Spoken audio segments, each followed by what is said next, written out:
因为美国总统川普伫北约峰会的场边，嘛有和乌克兰总统泽伦斯基见面举办会谈，双方有讨论要安怎实现停火，也有讨论到买武器加制裁洛西亚这问题。川普伫会后的记者会嘛表示，会考虑提供乌克兰更较济飞弹，嘛强调洛西亚的总统普京就要赶紧来结束这一场战争。 He's all dressed up today.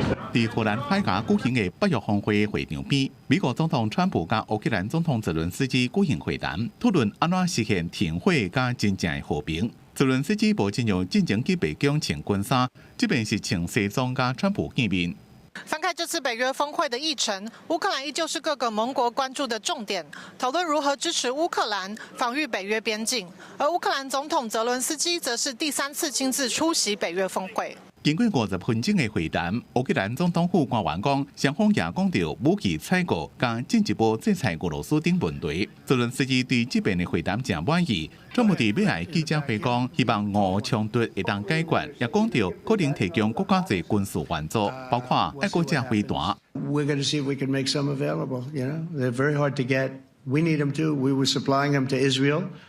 And they're very effective, 100% effective. Hard to believe how effective. And they do want that more than any other thing, as you probably know. 川普强调，俄罗斯总统普京真正爱赶紧结束战争。泽伦斯基除了甲川普会谈，也甲北约盟国领袖见面，争取军事援助加加入欧盟。And thirdly, indeed, we have to put pressure on President Putin that he comes to the negotiation table and that he's engaging seriously. In negotiations for a just and lasting peace.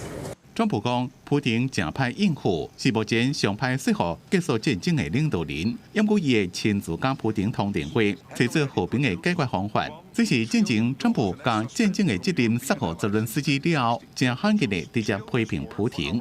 公司新闻综合报道。